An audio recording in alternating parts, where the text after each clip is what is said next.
Welcome to Life Love Etc. And I'm your host, Anna Elton. We have an amazing guest here, Dr. Jim Price. He is an award-winning children's author, educator, and advocate for change. He's also a creator of the Herald from the Hood series, which teaches children vital social skills for storytelling. Welcome, Dr. Jim Price. Thank you for being here. I know your work is amazing. I've been following you for a while, and I can't wait to hear all about it. Thank you for having me, Anna. It's such a pleasure to be on your show, and I'm always been a big fan of yours. And I know they say sometimes you have to give people their flowers and stuff. And I always been following your diligent work and stuff, and how you've been such an inspiration to so many people across the world and stuff. So I wanted to give you your flowers too, and just let you know, hey, you have a fan in me as well, and I'm just tremendously blessed to be able to be here and be able to collaborate in this way and be on your show. Thank you. Thank you. So, as therapist, you're a therapist, right? You work with children. I was thinking you would be the perfect guest for this episode because kids are going back to school around the country, right? They're all preparing to start the new school year. Some already started. I know my kids are back to school. And social skills is a huge part, right? So, your books are about social skills. So, but Yeah. before we start talking about how it all started, about what's your inspiration for the series, I want to ask you a couple of things. I always try to mix it up. So, usually, I can speak for myself. I like writing books. I like reading books, right? So, before we become writers, we usually are big readers.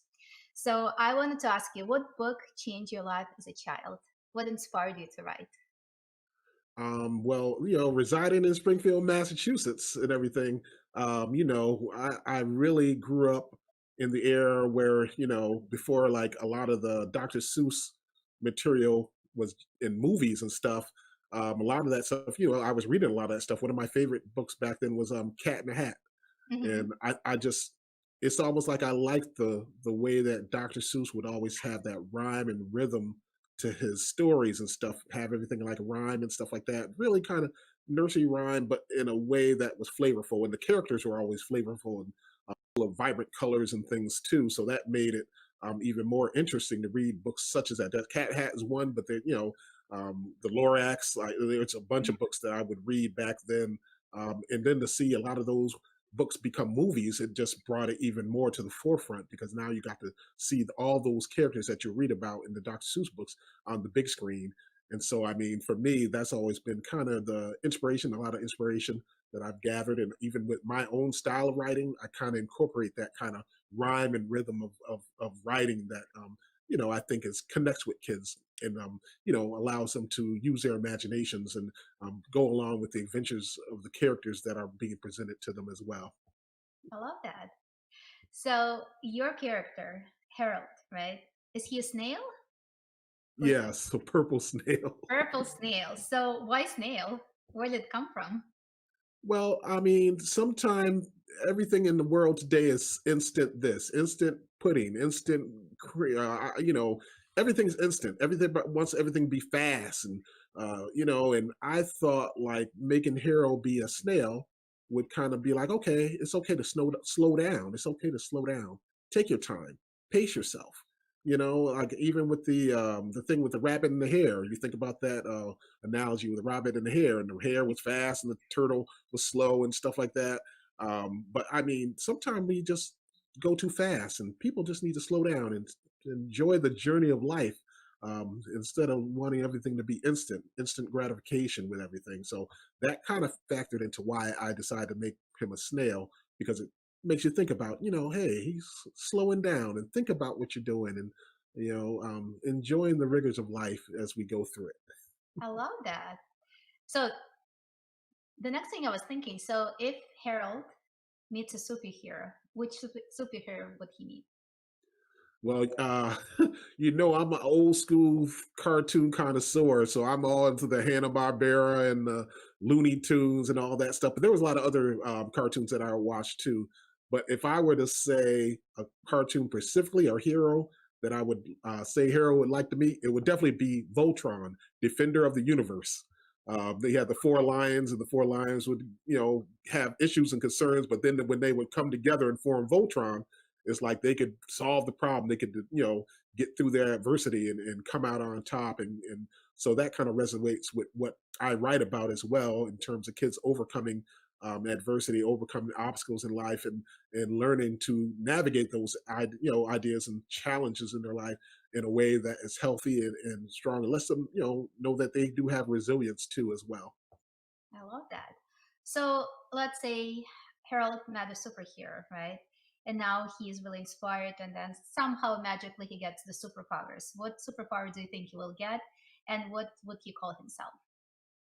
I think if Harold was to have a superpower, um I probably would make it being able to read minds. Ooh, I like that. Okay. Mind, because I always, even with my work as a counselor and stuff, I always tell kids, if you don't speak up and use your voice and advocate for yourself, it's hard for us to know how to help you when the problem does arise.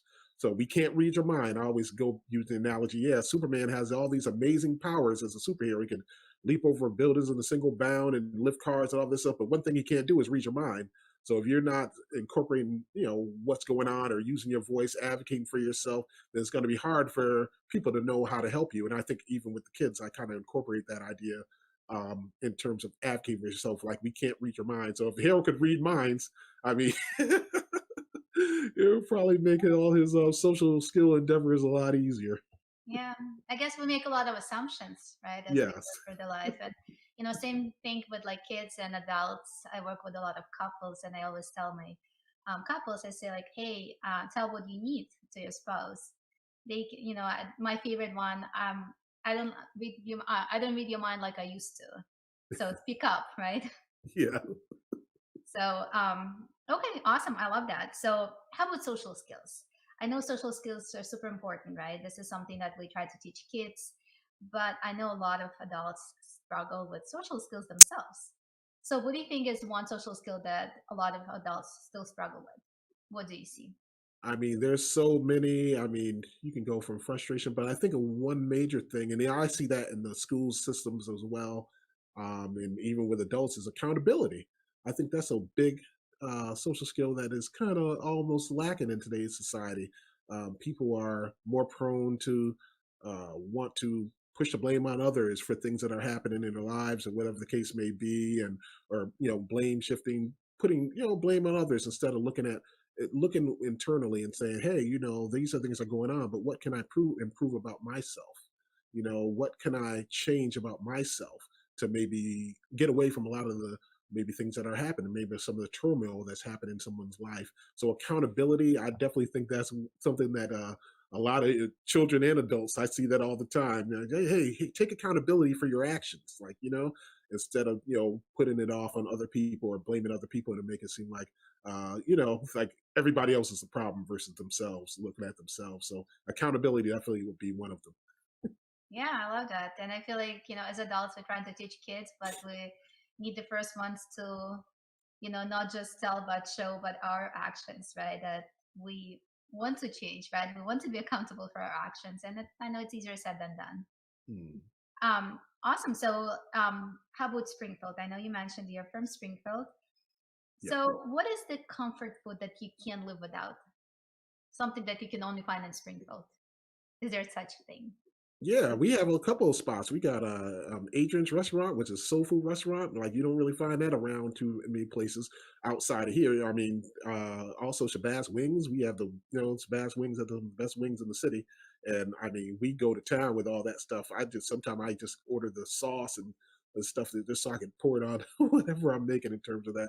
And they also have the place called Wings Over. Wings Over, which is a place that they make all types of different tenders. Like they have all the different flavors from garlic parm to honey mustard. I mean, and I'm always kind of that connoisseur who likes those kind of things. So it's always good to have and share a good meal. I always feel, I'm glad that my mom taught me how to cook and move around in the kitchen, so I could kind of prepare most of this stuff myself. So I don't have to really go out and utilize all those resources and stuff for eating out. But yeah, those are a few places in Springfield. If you're ever around town and stuff like that, probably would want to check out those places as well. I love that. I'm taking notes, right? Next time when I'm in Springfield, I can check them out. Yeah. Awesome. So, books, right? Social skills. Can you share with our viewers like why you decided to write books, right? You're a counselor, you work with kids, and I guess it makes sense that you start, writing for kids. But why social skills? Why it's so important? Well, I mean, a lot of that, you see that not just in kids, but you see that in families and in places of employment, everywhere. Like you see people who are walking through life and I mean, sometimes they take those social skills for granted and don't even realize that that's what they're engaging in. Because when you think about social skills, that's the building blocks of how we think, feel, and express our feelings to others, and also how we respond to others' social interactions with us. So when you look at it from that perspective, I mean that.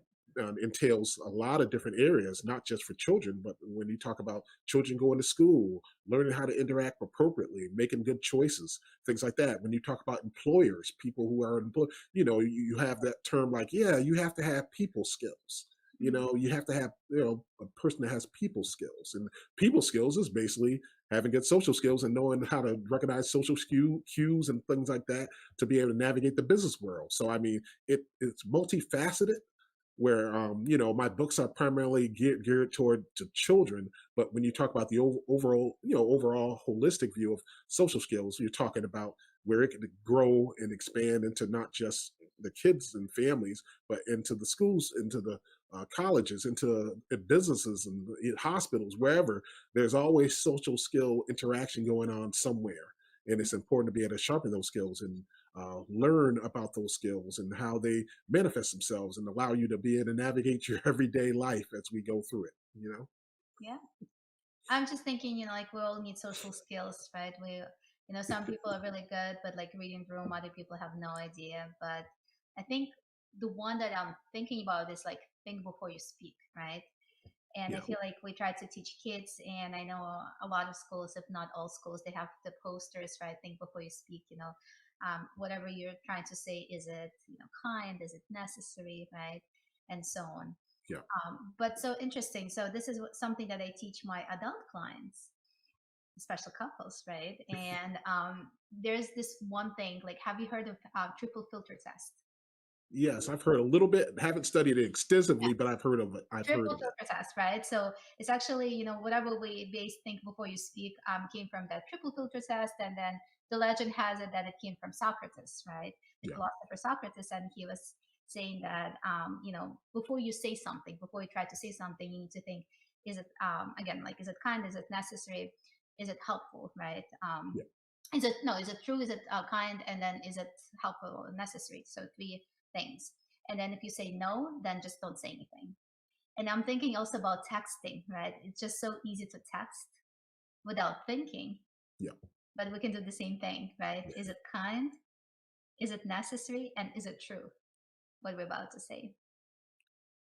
I agree. I say I kind of say, hey, you want to live in your truth. So many people live in the fantasy, delusional world of sorts, and I always say, hey, if you want to do anything, live in truth, live in your truth, live in that truth, and don't allow a lot of the negativity and stuff to gravitate towards you and allow you to make bad choices and stuff like that. I mean, I'd always get into telling kids that all the time in terms of making good choices, especially when they make choices that are not so healthy, and you're trying to navigate that and use those as teachable moments for those kids to be able to navigate that. And I mean, that expands into the families and communities as well, where hey, we're all about our life is about what choices we make. Are we going to make good choices or bad choices? If we make bad choices, of course, you're going to have bad outcomes. If you make good choices, probably you'll have good things happen in return. You'll get some blessings and stuff. So, I totally understand and agree with a lot of that right there. Yeah. So when you think of the social skills, right? If you can give us a little sneak peek into the Harold's world, and what are some of the social skills that he learned, or something that kids who will, buy your book and want to learn from Harold? What is something that he can teach us along the way? I mean, there's a plethora of social skills that are embedded in the books, but each of the books definitely has its own kind of focus in terms of social skills and stuff like that. So, like for example, the first book, A Trip to the Park, is primarily focused on diversity and inclusion, accepting others' differences. That's the main theme of that particular book. Book two, which is Friends Like Different Things, is primarily geared on that social interactive dynamic where Hmm. you're making friends, understanding that your feelings are not the only feelings. You have to understand other people's feelings too, especially when you're playing and stuff. Like, some kids like, hey, I want to play this game, but I want to play that game. And learning to navigate that, navigate those social interactions and make good choices and work together with others, work well together with others, and understand and try different new activities that you might not normally try. It could possibly be fun. It's always good to try to have activities that connect to each other. And sometimes you'll find out you have a lot of things in common just by trying new activities or engaging in that way with others. So, Friends Like Different Things is about that. And then when we move on to Fun Time Lunchtime, we think about the lunchtime recess and stuff. I do recess all the time. So I see a lot of that happening where, it's dealing with coping skills, social interactive skills, advocating for self, healthy eating habits, the importance of exercise. I kind of put all that in the best context that I could in terms of fun time, lunchtime.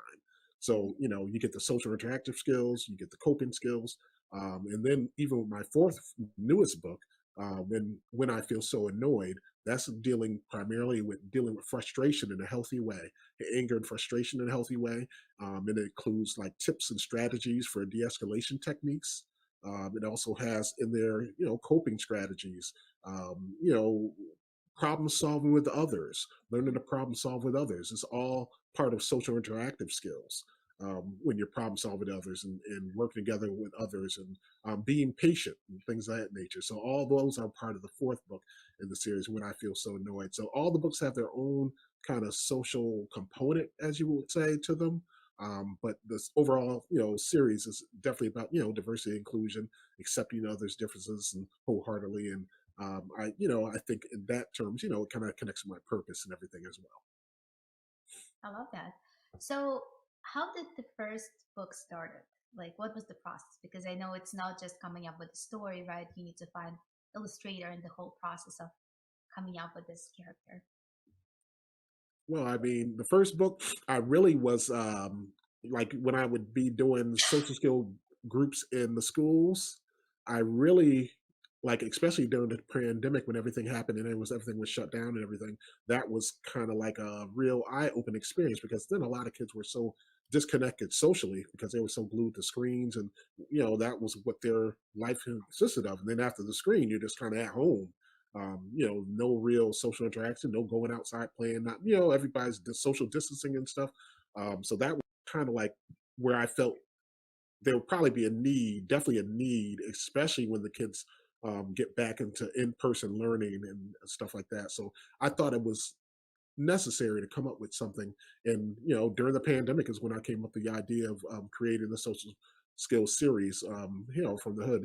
Interventions of Hail from the Hood. I came up with the ideas and then starts, fleshing out the first book, Trip to the Park, and then everything kind of snowballed from there. But from what I would see in schools day in and day out, a lot of that would give me a lot of ideas in terms of social lessons for the books and stuff like that. So, I mean, sometimes you're not fortunate to work in a place where you can get ideas for material, but fortunately for me, I'm blessed to be able to, be in a place where I can help and inspire the youth, and at the same time get some ideas for future, book installments for the children's series. Yeah, it's beware. I'm a writer, right? I write about what I see. Thank So you. anything happens, right? Whatever you see can be in a book. Yes. So when you came up with Harold, right? So I'm just thinking, like whenever you pick the name for the character? Was it just something random? Does it mean something? Is it special to you? How did you come up with the name?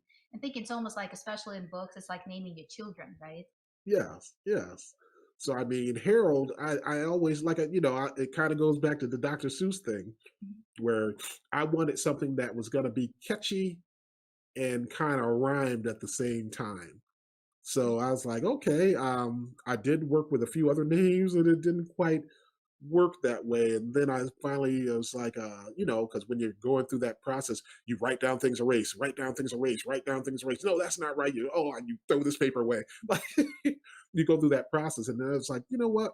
Um, it's going to be Harold from the Hood because it kind of rhymes and is catchy. And I was like, okay. And if you attach in the social skill component to it, and you make it vibrant and colorful and things like that, I think that would be something special for the kids. And not only would they be entertained, but they also will be getting something that can help them for a lifetime. Which is social skills. I love that. I just love the whole like bookmaking process, right? Because Yeah. you have the story, you have your character, then you work with illustrators. So um, with your books, how did you find your illustrator? Like, what was the process like? Did you do the story lines, or like did you tell your illustrator exactly what you wanted, or you let the illustrator, use their imagination from the text that you provided? So how did it look like, and then how long did it take to actually see the book coming to life? So I growing up when I was in elementary school and kind of into middle school, I was actually pretty good at drawing and stuff. I did kind of have a little eye for art, I guess you could say. And so I would draw little things and stuff would be pretty nice. I had an eye for art and I liked drawing. So by the time this opportunity came to create the books, I was thinking like, okay, what am I going to do about the characters? So I would it took some time where I would like flesh out or draw like sketches and stuff of the characters and stuff like that. And of course, Carradine and Publishing Company, that's my publisher. They kind of would generate like you know ideas or about the characters based off of what my sketches were. So I sketched out all the characters, and got them to where I was feeling like they were where I wanted them to be. In the publishing company, Sheridan Publishing Company, they were able to generate close to resemble what I was looking for in terms of my imagination and how I envisioned to get the characters how I want them to be. So I was blessed in that aspect too, that I did have some kind of artistry about myself to be able to kind of tap into that and utilize that as something that I can utilize for the book series. I love that. So, who are the other characters? So we have Harold. He's the purple snail. Who else? We have Lily the ladybug. Mhm. We have Brendan the bumblebee. We have Andy the ant, and then we have Jasper the grasshopper.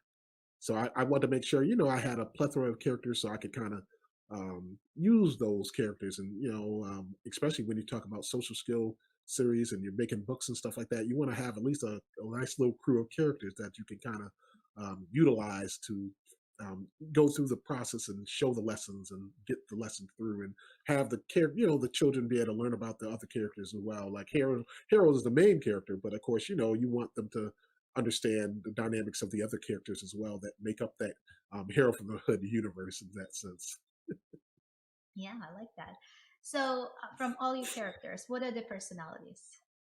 So I would say Harold, of course, is kind of spontaneous, kind of likes to jump in the mode of things. He's a snail, but he likes to get into things quick. Mhm. So he's kind of like the facilitator of things. He's the one who kind of opens the door for the lessons and stuff like that. Lily the ladybug, she's kind of shy and reclusive, Mhm. and but is able to advocate for herself too. Shy and reclusive, but is very willing to advocate and speak Mhm. out, and in terms of what she feels about certain things. Brendan the Bumblebee, he's kind of the adventurous one. He's the one that would be wanting to try the new activity. Yeah, let's go here and do this. He's kind of adventurous one. Um, also, Jasper the Grasshopper. He's kind of the hey, let's kind of look and see what other people are going to do. Not that he's a follower, but he likes to keep the peace and kind of be like the mediator amongst some of the characters. And even with Andy the Ant, he's kind of in that similar vein, definitely a mediator, but also is adventurous too, and enjoys like trying to facilitate a lot of the social lessons in terms of like problems. How are we going to solve these problems? How are we going to utilize what our social skills to be able to get through and work through problems. So each of the characters have their own kind of different kind of spirit to them, I guess, as you could say, Mhm. and stuff like that. But I mean, it's a pleasure to be able to have the opportunity to create something like that, and be able to have kids be inspired, and be able to bring it to the world, bring all that to the world, so people can experience that and enjoy the adventures of Hero from the Hood. Love that. So, were they all introduced in the first book, or in the series as it progressed, then you introduced new characters? Yeah. So, and I think that it definitely makes for interesting because like I say, I like to make the books very colorful and vibrant, Mhm. and I do that deliberately because kind of Dr. Seuss made his like that, and I think, hey, how they say, if the formula works, don't, you probably would run with it and let that be, what it is, and it's just tremendously. I'm just so fabulously blessed to be able to just bring these stories to life like that, and share their stories, and hear how it's influencing families and children from many different places and stuff, and sometimes you don't always realize how your work is impacting others, but you're so busy caught up in the moment of trying to make information available, and resources available, and make these social stories be something that is helpful for communities, and you get caught up in all that, and sometimes you don't realize the impact that you're having on families and communities just because you're so into trying to help, being a helping spirit and stuff like that. So I think a lot of that is what that entails, and it all aligns with my purpose too and stuff. So um, I'm just happy that I'm able to be a part of that. I mean, even with yourself, you know how the rigors of the journey can be in terms of authors and getting writer's block and trying to figure out things and get around that. And, it's just so many things that happen. And people sometimes forget how that process is not easy. I mean, you could come up with the idea, but then you have to come up with the framework for it, and flesh out characters and stuff. And, you're probably going to do revisions like a million times and stuff. People sometimes may not understand that this is definitely a process, and that process can take some time. I mean, so I'm just blessed that I have the ability to be able to make it through a lot of those things, and persevere, and be in a position where I can do that. I can inspire change in a positive way like that. Love that. So I know personally for me, whenever I write, right, I usually, as you mentioned, you start with something, right? You need like you have your structure, the bones, and then you add on meat, right, to the bones. And then for me, the way it works, I usually, think of an idea, right, and then I go for a walk or I go to the gym, and that helps me to be more creative. It's like, oh, that makes so much sense. Or sometimes when you're sitting and you're trying to write, and then I was like, okay, I don't know what I'm doing anymore, right? And then I was like, I need to take a step back. So you take a step back, and then you come back. I was like, okay, now it's working and makes sense. Mm, absolutely. Sometimes I think we do forget that, taking us. That's what that thing about everything being instant and fast, instant pudding, instant oatmeal, all this instant. Like, it's okay to slow down and take a step back sometime and look at the bigger picture, and come to a holistic idea of what direction we want to go in, and how that change in direction or whatever it might be could change and reflect on readers, on the audience that we're writing to, and or want to have be the audience for what the work we're doing and things like that. So I mean, I just try to. I know I've had writer's block and stuff like that, and for me, I try to sip on some coffee, and sometimes I'll go away for a few days, and then later I'll be doing something. All of a sudden, it pops into my mind. Oh, okay, and then I'm like, okay, let me get back to this and write down, get some ideas, jot it down, so I can continue fleshing out things. But I haven't really had to deal with that too often. But I mean, I have dealt with those kind of things. But I think I've been able to work through them, and I think that's reflected in the work that people see and stuff like that in terms of the series. I love that. So when you think of the younger self, right, or even like let's say 10 years ago, have you envisioned to write books, on social skills for children? Is it something that you always had in mind, or it's something that just happened to be, and now you're enjoying the process? I really, oh man, 10 years ago, I always say guys kind of are always kind of a little behind schedule. Like even with me in my younger days, I kind of didn't, I was kind of foxtrotting and bunny hopping through life. And then you get to your early 20s and stuff. And then you're kind of like, okay, what am I actually doing, with myself? And I know I would have a lot of mentors in the city and stuff that would mentor me. And they would, say, hey, you got to try to decide what you want to do with your life and where you want to go and what you're trying to do to get there and stuff like that. So I mean, I've always been kind of a little bit behind schedule. Even when I started school, I was probably in my mid 20s and stuff when I actually decided that I was gonna kind of do right and go back to school after working a lot of dead end jobs and stuff. That definitely will help you when you work a lot of dead end jobs and you realize, hey, I got to do something else if I'm gonna put myself in a position to be able to take care of things and take care of responsibilities that are needing to be taken care of. So, like, even with that, you go to school and you do all those things, and then you fast forward, and it's like, each decade of your life, it's like you almost have a different train of thought or thinking about the environment and the world around you and things. Like I definitely like now I totally think different from when I was in my 30s and stuff like that. But I think that is a part of growth and development when you're able to see and recognize things around you and you're able to understand how your actions impact others and stuff like that. And that goes back to accountability as well. Being accountable for your actions and understanding that, hey, whatever situations going on, most likely, it's all based on choices and decisions that have been made and things like that. So for me, I've been blessed to be able to, do the things I do. And even in my youth, I mean, you would deal with poverty and things of that nature. And those play a factor in my life as well, growing up and everything. But I know poverty definitely does teach you to be resilient because, of course, you're working with less. And then when you get where you're going and you're able to be more proficient with things and things like that in your life, then you appreciate it more because you know what a lot of things that you went through just to get to that next level and things of that nature. So a lot of that plays a heavy role in a lot of the things that my upbringing and stuff and the way I perceive the world now and why I have this mission to want to help others, especially help children. Because the children are the future of what we're going to be face. They're going to be, the face of the future. And, when we're old and gray and everything like that, they're going to be the ones making all the decisions about a lot of things. So, I mean, if we're going to get on board, we got to get them on board with social skills because, I mean, that's where it all starts at in the home, in the house.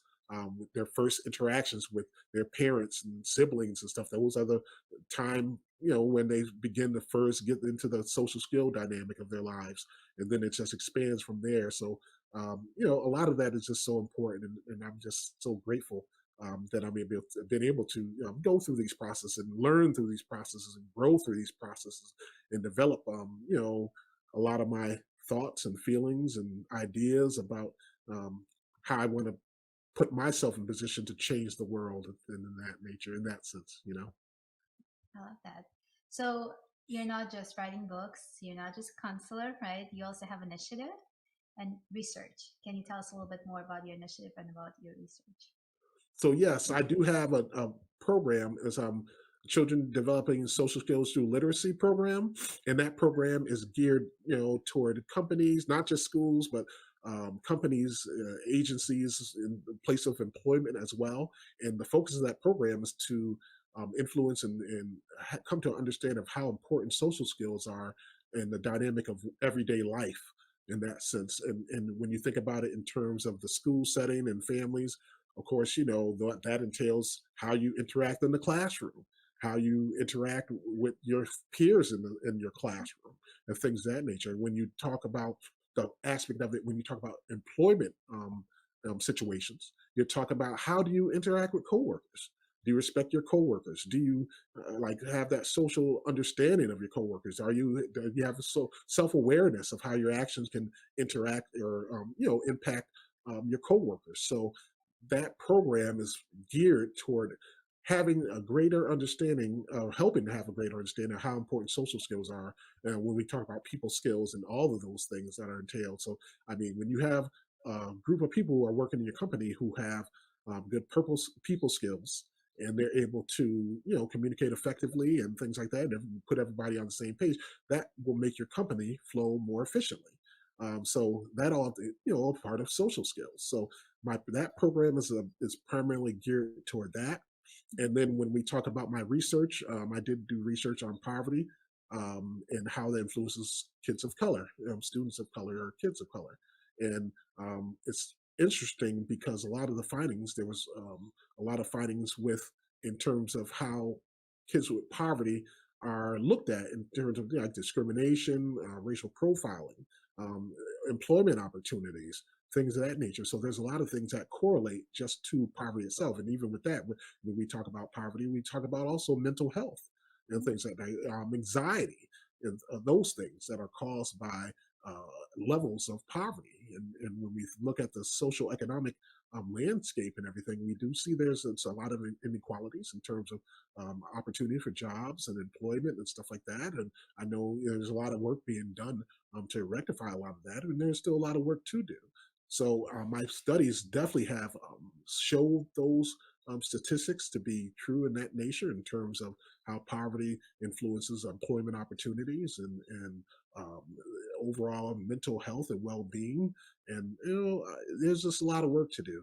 And I'm glad I was able to do that kind of research and bring it to the forefront, in terms of just people researching that and having data, and being able to use that as a tool or a resource to be able to generate ideas and stuff like that, in terms of how we're going to combat a lot of this stuff.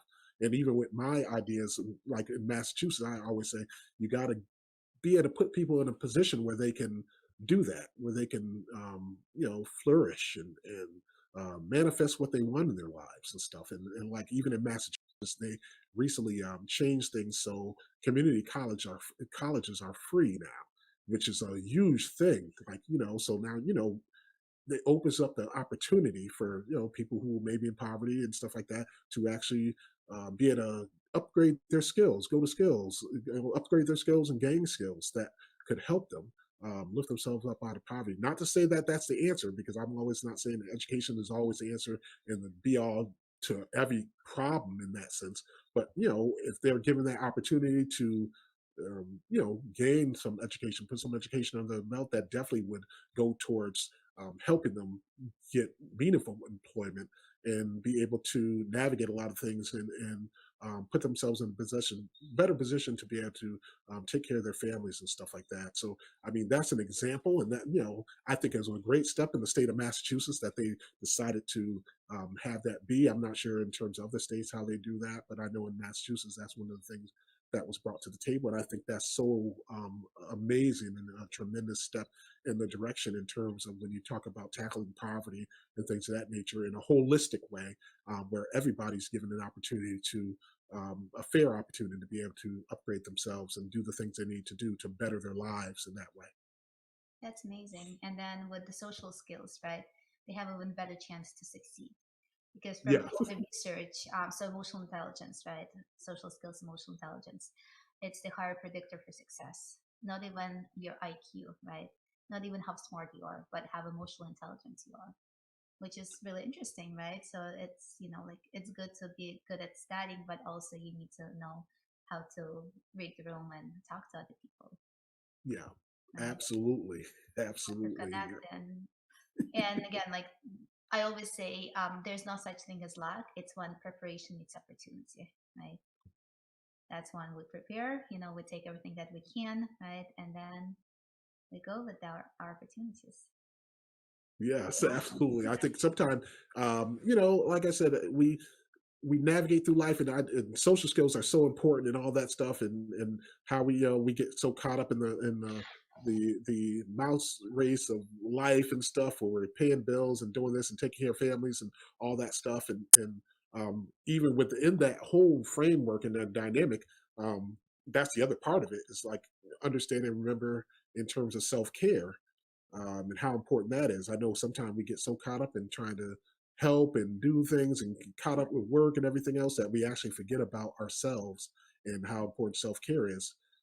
Even with my blog, I go touch on that in terms of how reading is, good for reducing stress and anxiety and things of that nature. There, it's research has shown or has found that if you begin to read something, um, it decreases anxiety and stress by 68%. If you read something within 6 minutes, stress and anxiety can be reduced within 6 minutes if you read any kind of literature. So it's definitely something that, when you talk about literature, just in reading in general, it's something that definitely can reduce stress and anxiety too. So, I mean, that's kind of correlates to a lot of the literature and stuff when you talk about kids reading books and adults reading books for that matter. Like even after my doctorate program, I did a lot of reading, but I still will pick up something and read something. I'm kind of like a history buff guy, so I'll pick up something and read something, and it's good to stimulate the mind in that way. Sometimes people go through the rigors and want to exercise, go to the gym and everything, and do all these things for self care, but they forget to exercise their mind. Your mind needs exercise as well. And I mean, reading and doing little puzzles and stuff like that can stimulate those dendrites to be able to activate and do the things they do, and exercise the mind. So that brings a holistic viewpoint when you talk about mind, body, and soul. Self care, taking care of the mind, self care, taking care of the body, and things of that nature. So I always emphasize that too, how important self care is. Like I'll go with it the hot rock massage. That's the thing I love to do, and it just feels so good when they put those hot rocks on you. I'm glad they put them on with the towel, but it feels so good, and that's just a example of something for self care. But a lot of times I'll tell people like if they just take and leave, if they could find just 15 minutes of the day to just do something that they enjoy doing, that can make a huge difference in terms of just mental health and all that stuff. Because if you're not at your best, then it's hard to go to work and be your best if you're not taking care of your mind, body, and soul in that way, and bringing spirituality into it too. Like for me, I always incorporate prayer in a lot of things I do, and it seems like that always opens up the doorways for a lot of positive things to go on and to positive things to happen as well. I love that. So it always needs to be balanced, right? And then self care is not a luxury, it's a necessity. And especially, for adults, parents, we really need to, how to self regulate and then co regulate with children, right? Because kids usually learn by modeling. So we want to be the best selves, right? Absolutely. And I mean, it's always good to have conversations with your child. Sometimes learning in the moment is the best moment because, you tell something happens, you tell your child, you'll talk about it later. They can forget what they did wrong. And then you're going into some situation, they don't really understand why. So, I mean, a lot of times it's good to kind of learn in the moment. Sometimes it's good to just have those conversations in the moment when things are happening. Use those moments as teachable moments for your kids and stuff like that. And dialogue is important. Sometimes kids are they're so high, their feelings are so high and stuff like that, and it's okay to say, hey, I'm giving you a few moments to settle your emotions and stuff like that, and then once you feel like you're settled, we can share some dialogue, and having your child be also be a part of solving the problem. A lot of times we're saying you got to do this, you got to do that, sit down, go over there, stand this way. If you make your child a part of the process of whatever they're going to problem they were going to be solved, they'll probably be more likely to follow the plan because they are a part of that process of making that plan, whatever it might be. It might be, hey, we're going to stop playing video games. I'm going to put on a timer and we'll stop in 5 minutes. And they agree to that. That's the agreement. So now, since they've agreed to it, they agreed, to be a part of that plan. They'll be more likely to want to be a part of that and do that because they were a part of that process versus if you just said, hey, you're going to turn the TV off right now. Sometimes you don't want to commit conflict. You want to kind of, let your child learn and grow and nurture themselves, learn on their own, but you also want to nurture an environment where you allow them to make mistakes, but you are there to nurture them and have them grow and know, about their choices and how their choices may have influenced them and hopefully, making better choices, especially when they're having problems, regulating their feelings and emotions in that way. Yeah. I mean, we can go back and undo the past, but what we can do, we can learn from it, right? So we always want to Absolutely. say, like, what can I do differently next time when I'm in the similar situation, right? Yeah. If I got really upset, what made me upset, right? Did I, express my emotions in a safe way? So whenever kids ask me, are all like, what's the okay emotion? And like, I always say like all emotions are okay as long as we express them in a safe way. Absolutely. I always say, hey, emotions are normal. Feelings and emotions are normal. It's the actions behind what you do with those feelings and emotions that are the real, that's where the meat and potatoes come. So, yeah, you may be upset and angry, but your actions behind what you do when you're angry and upset, that's where it could become, a little muddy in some way if you're making bad choices when you're angry and stuff. But if you're able to find de-escalation techniques, maybe it might be some students, they like their sensory, like to use sensory tools and stuff like that, or maybe they just need to go for a walk, or maybe listen to music or whatever. There's always a lot of different avenues and things in terms of trying to navigate those avenues with your child, and help them to use those coping skills to get through problematic situations. Absolutely. So as we start wrapping up, is there any piece of advice that you can give to our viewers or like their kids? What is one social skill they should look into or they should try to learn, or like how they can learn it? I always say, I always want to say, if I were to give it, I would say, to push forward, understand that you can overcome, understand that there is going to be adversity in life, and that's just the way life is. But Mhm. if you're resilient and you want to persevere, you can push to it, you can push through it, you can get to the other side. And sometimes we always don't see the light at the end of the tunnel. I tell a lot of kids, but at some time the rain does stop and the sun will come out. And I think that holds true to a lot of things in terms of how I feel in that regard. So that's what my advice would be. You can push through, you can make it. Adversity will come, but the storm will eventually subside, and you'll be able to get through those challenging times. So just one day at a time, one step at a time, just keep swimming, right? Yes. That's all you can do. And just, I think I would also add to this, celebrate small successes, right? Yeah. Because we don't need to wait until we get to that big success. We need to pause and say, like, hey, I'm doing a really good job. Who's awesome? I'm awesome, right? Yeah. And then, tomorrow will be the next day, and then I will be even better at whatever I'm doing. It takes time. And Yeah. sometimes hard work, sometimes it's easier. We But try to be better each day. We try to be the better version of ourselves each day. I always tell that, you work on, you be the a better version of yourself each day. And that takes work and dedication and accountability. A lot of that stuff. But I mean, when children see examples of them around them that are positive and stuff, and more likely, that they'll try to follow in those footsteps as well. So I try to be one of those shining examples if I can be, to inspire you to know that they can persevere, they can go through challenges, they can make it over challenges, and they'll appreciate it when they do go through those things because of all they went through to get to that where they're trying to go. thank you. You're absolutely amazing. You're an inspiration for a lot of viewers out there. But if they want to get in touch with you, if they want to purchase your books, where Uh, they can find you. oh yeah, so I use my website as my main hub, jimpricebooks.education. Mhm. That's jimpricebooks.education. That's the main hub for all my books, my activity book, coloring books, my blog, all my social media, connections and stuff. I'm on Facebook, um, X, Instagram, TikTok. I mean TikTok. Yeah, I get all that mixed up. So those are my social media platforms. But jimpricebook.education. That's my website, and you can gain all the information there that you need to about the books and purchases and all that stuff. And it's all just a blessing. Thank you for being here with us. Thank you for sharing your amazing story. It was a pleasure. And thank you for watching us. And I will see you guys in 2 weeks. Thank you. And have a good night.